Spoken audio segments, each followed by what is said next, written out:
Superman Special #1 with the main story by Peter J. Tomasi and Patrick Gleason writing, and then Scott Godlewski on the art. So this is the final Superman story of this run. So back to Dinosaur Island. Yeah, boy. Need to save Storm. Need to go save him. Yeah. Captain Storm. Captain Storm. God, I want a pulp book by Tomasi. It's just all these heroes. I love that era so much. So this all starts because John's looking at that leg that he kept, and he's kind of growing his own collection, and of legs?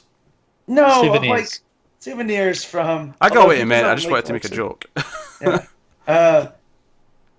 And the guilt's sitting in him. He's a young kid, and it's like, well, we have to go back. And I forgot that it was Manchester Black that kind of sent them there. Because Yeah, I'd forgotten that too, I'll be honest. That was so long ago. See when it mentions Dinosaur Island and everything that happened, the little editor's note says way back in issues 8 and 9. I'm like, damn, that was a long time ago. It was. And so they go there, and I'm looking at Captain Storm, and he has two legs. And I was like, wait a minute. What the hell's going on here? And then the dinosaur rips off his boot, and he's got a dinosaur leg. And I'm not even mad. Like... Why would you be? I'm just like, that's cool. I was not expecting him to grow a dinosaur leg, but this is awesome. This is the type of comic books that I like. There was zombie soldiers with flipping tentacles coming after them too. And Superman and Superboy teleport inside the tummy of a T-Rex, which that was sad. Don't know how I feel about the dinosaurs. tummy of a T-Rex. Yeah. Not the stomach. I think he wanted the alliteration. I'll give him the benefit of the doubt. I did. So John wants to go and save him, and Superman's like, yeah, we should. I did like the little dig that he's like, me and Damien were messing with this when you weren't here. He's like, you could have accidentally like thrown yourselves into like another universe and not had any way of getting back. Should I be locking the fortress? Yes. Probably. Always yes. Yeah. I would love to see the return of the massive key. Yeah. I wonder if John could lift that yet. I don't think so, because it's still like, yeah, he's strong, but I still think it's too unwieldy. I don't even think. I think Supergirl might be able to pick it up, but other than that, not too many people could. So yeah. Also, I like that after they come through the stomach of the dinosaur, they use their super breath on each other to get rid of the gunk and blood and membrane. Yeah, that's a nice touch. Yeah. John's face in particular in the art, it's like he's on a roller coaster with his hair blowing back and the cheeks kind of going back. It's so strong. Yeah, it's good stuff. And I did laugh, for when he does it back to Clark, it's just nowhere near the same effect. He's still square jawed. Yeah, I also like the joke that at one point in mid battle when they're flying, he just throws the captain over to John. He's like, "Hey, catch!" And John's carrying the captain.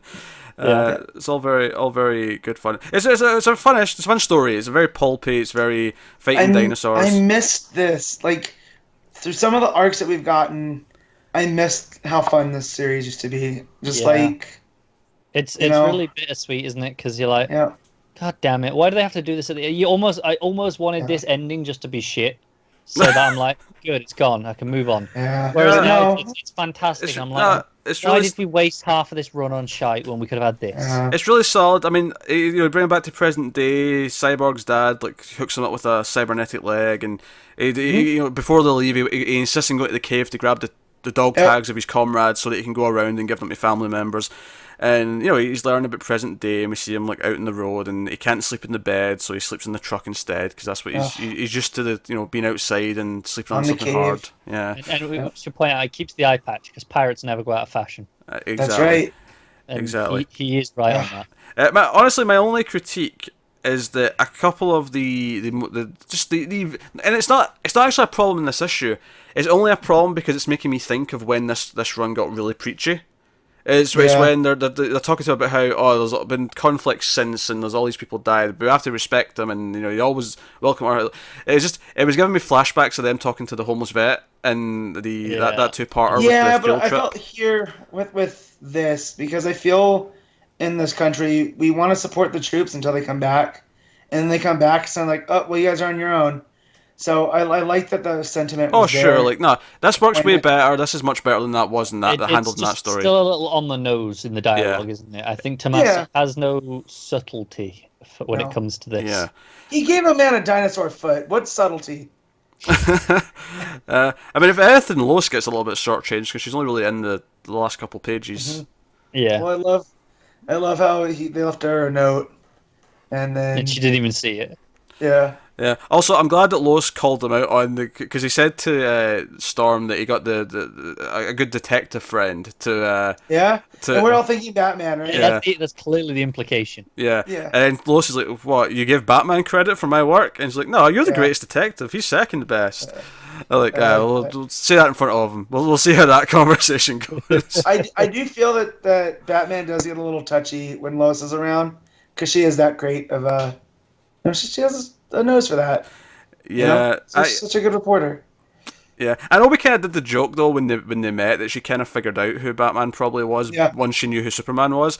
But I do kind of like the idea of like her not figuring that out, and then that's the one thing Batman gets to lord over forever, that you never figured out who I was. Because there's a way to do that, to where he had someone else in the suit or whatever. So Bruce Wayne.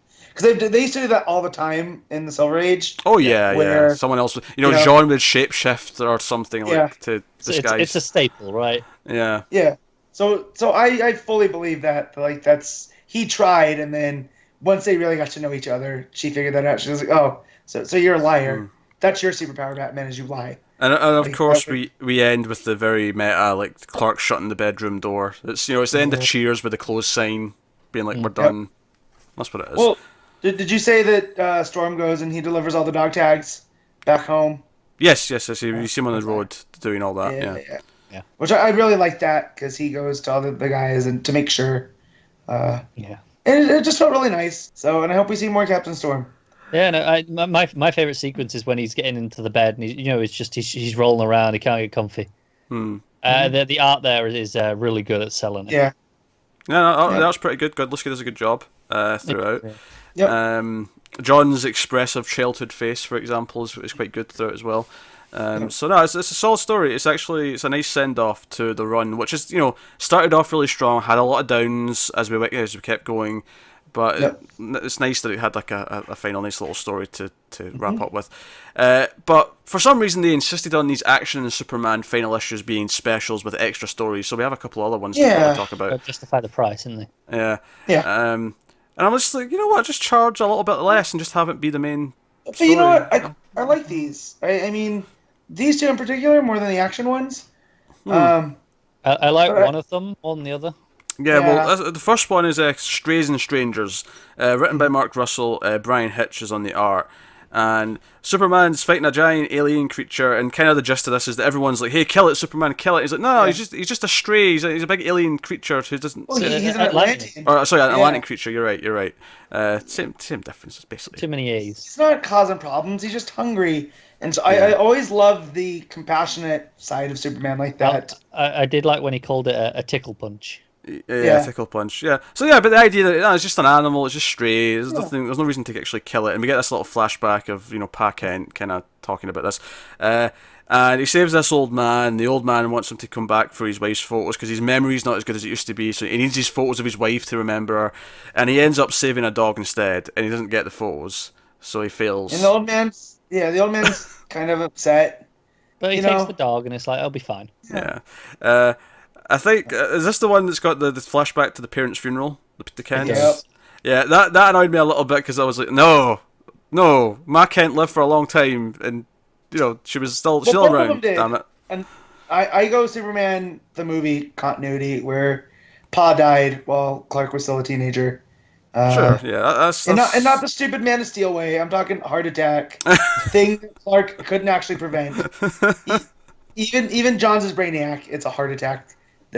Clark couldn't, I like that in theory, but this is out of continuity as far as I'm concerned. It's fine. But I like that it talks about the compassionate side of Superman, and he's trying to save the building, and he really is trying to get the pictures, but it's the pictures or the dog, and so and I like at the end that he's well, yes, your wife, but your wife would want you to move on. I don't fault the choice. It just made me chuckle at the end where Superman's failed and the man's lost his photos of his wife. I will say it felt a little bit cheap how Superman felt really weak. It's like, I'm suddenly, I'm so weak I can't even scan the building with my X-ray vision. Yeah, that was a little bit strange. I was like, what's going on here? I'm not a fan of Hitch's art typically, and I maintain that here. I don't really like how he draws his face or, most faces, not just Superman's face. Yeah. I'm not particularly into it. So I do quite like the very last panel, the silhouette with the sun. Well, that's because it's you don't have to do detail in a silhouette. Yeah, I thought that panel was quite nice. But that panel's nice. Yeah, I'm not a Hitch guy though, so I was kind of lukewarm on this middle story. Yeah, me too. I wasn't big on it. All right. And the final story is called Split Decision. It is Ian Flynn writing and Carrie Andrews on the art. So this is an Atomic Skull related story where Atomic Skull is working with Maggie Sawyer. This is pretty cool because it's kind of linking up with all the stuff that was in Superwoman where he's working with them now. And they're going to get a Shockwave, who's like a sort of old villain buddy of Atomic Skull.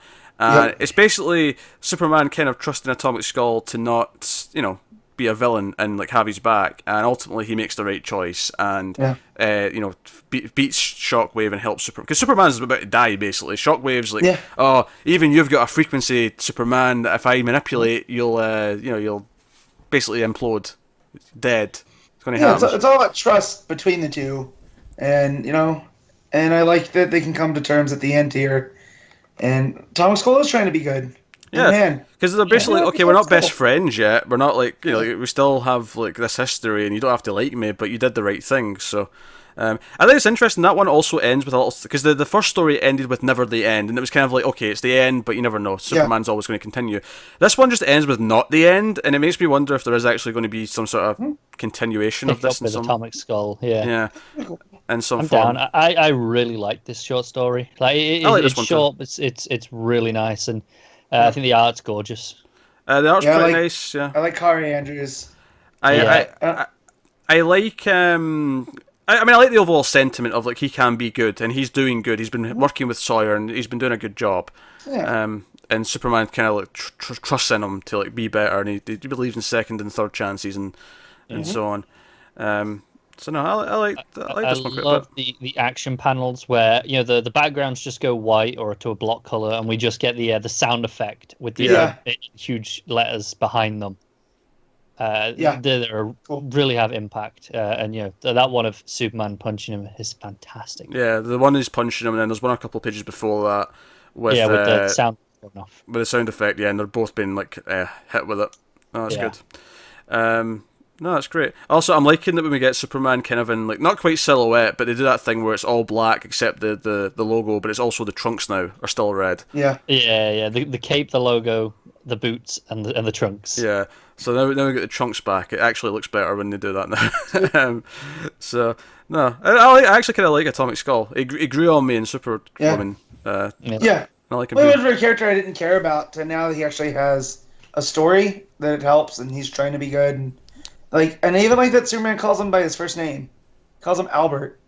He doesn't call him by his name, like his code name. So that's pretty cool.